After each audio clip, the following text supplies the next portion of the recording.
So what's up? Magandang umaga sa inyong lahat mga kamanok. So once again, this is Linyada ng Mamay. So at this moment of time, bigyan natin ng kaliwanagan ng isang topic na galing na naman sa ating mga subscriber na nagtanong. So sa nagtanong nito, hindi na kita siya shoutout kasi hindi ko na ma-remember yung pangalan mo. Natandaan ko lang is yung katanungan mo. So kung sino ka man, kung mapapanood mo man to, mag-comment ka naman dito and the next video, baka ma-shoutout kita. Okay? So, ang katanungan po nitong ating isang subscriber is, Kamanok, ano po ba ang po pwedeng gawin kung ang manok ay medyo malambot ang tuhod? Okay? Pag sinabing malambot ang tuhod, makikita mo yung kanilang mga siko, nag-uumpugan na ganyan. O kaya naman, hindi po maganda ang postura ng manok. Okay? Especially yung mga manok na lumaki sa cages, hindi na po nila na-arrange o hindi na po nila nailagay sa tipis.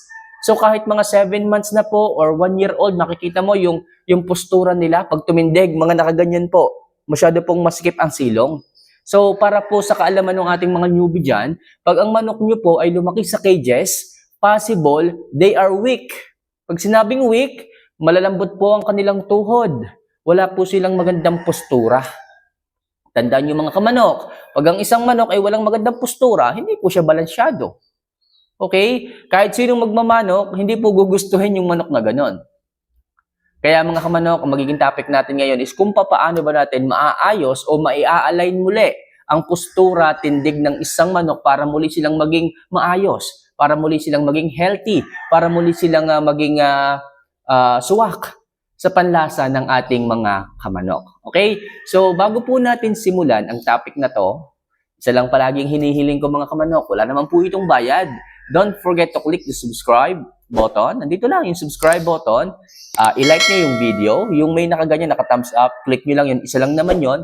And kung may katanungan ka sa mga sinasabi ko, kung may katanungan ka tungkol sa pagmamanok, huwag ka mahiyang mag-comment. Okay? Huwag ka mahiyang mag-comment. Hindi naman ako iba. Tayo naman ay magkakaibigan na rin dito. Okay? Kung araw-araw mo ako nakikita, napapanood, hindi ka na iba sa akin. Nakikita mo ako, yun nga lang, hindi kita nakikita. So, gusto rin kitang makilala, gusto rin kitang ma-shout out para sa ganon, ma-recognize din kita. So much for that. Kung napindot nyo na yung mga buttons na yan, maraming salamat. At simulan na po natin ang topic ngayong umagang ito. So, paano ba natin mai-improve yung mga manok natin na may malalambot na tuhod? Okay? Yung mga manok na hindi maayos ang postura.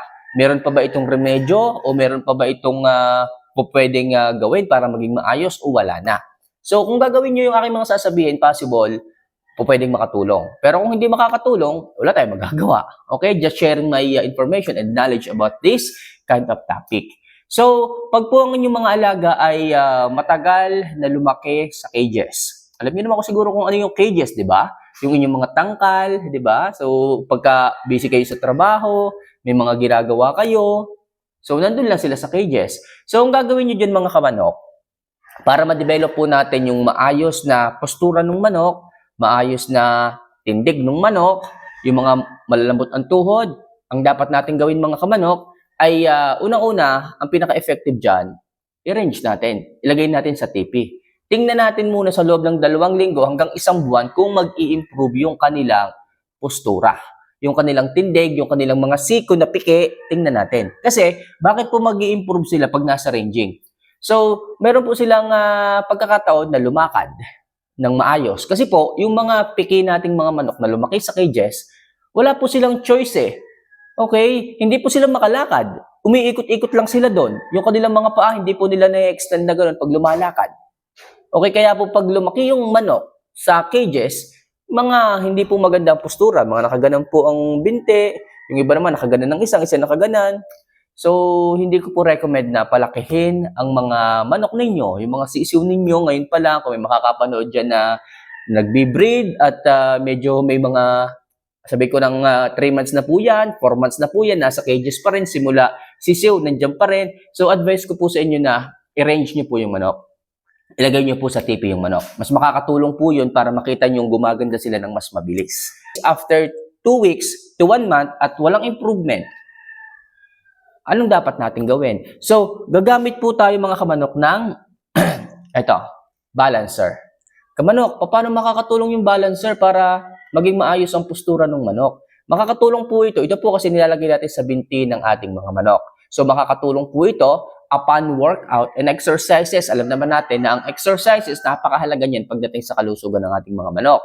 So ito pong balancer, ilalagay po natin unang-una, tigisa pong binti.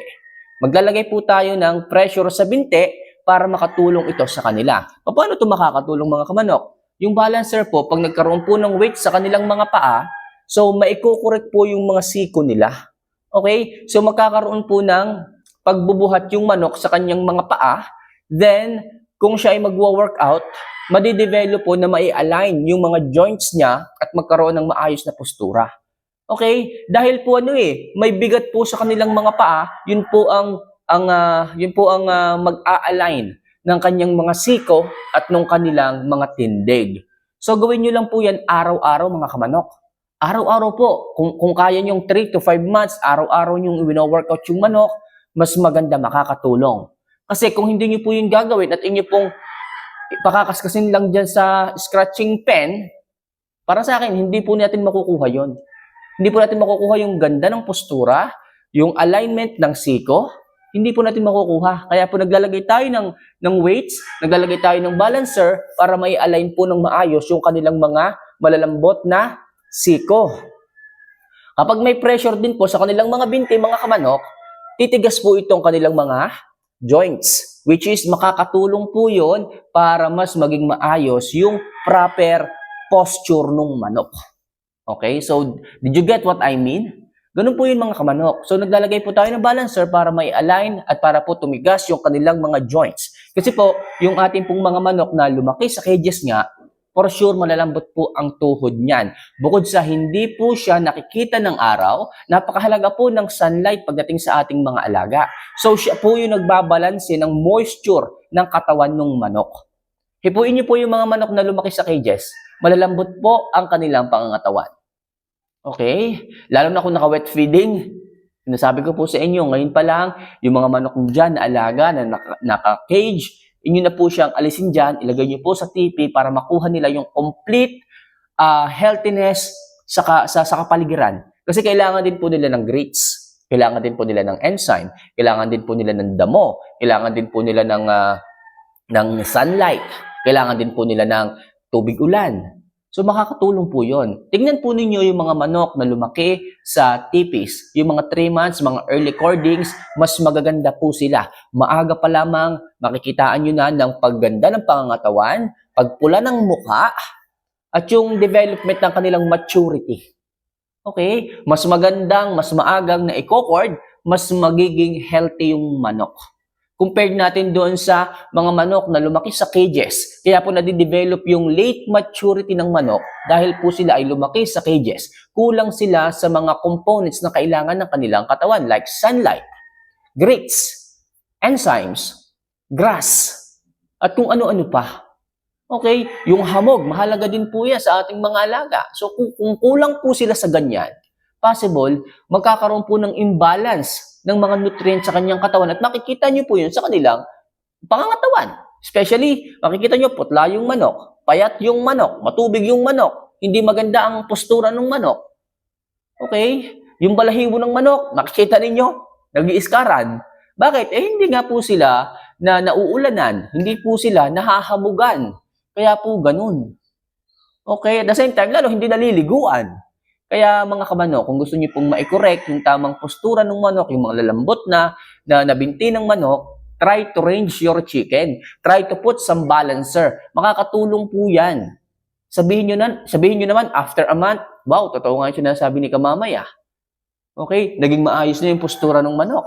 Yun lang pala dapat ang gagawin. Pero bakit hindi ko pa ginawa? Sana yung aking mga manok noon na mga pike, hindi na sana napike. Hindi na sana na-reject. Hindi na sana na-adobo. Okay, so yun lang po mga kamanok. Ganun lang kasimple ang pagmamanok. Kaya yung ating mga kamamay dyan, mga kamanok dyan na nagmamanok, nagbe-breed, make sure mga kamanok na may range nyo po yung inyong mga manok. Hindi man araw-araw, pwede naman po yung alternate. Halimbawa, may 10 kayong manok, maliit lang po yung facility ninyo. Okay, ang available lang po dyan is yung inyong mga cages. Pwede pong 5 muna ngayon. Halimbawa, kahit magkakatabi dyan, 5 muna ngayong linggo, after a week, yun namang 5. Halinhinan.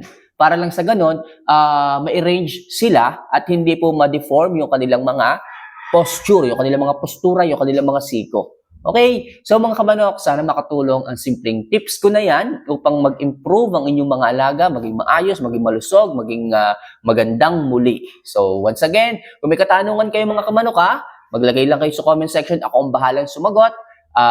Huwag niyo rin sana kalimutan na mag-subscribe, mag-like sa ating mga ginagawang video. So paano mga kamanok? Once again, this is Linyada ng Mamay. See you for our next vlog. Mahal ko po kayo. Paalam.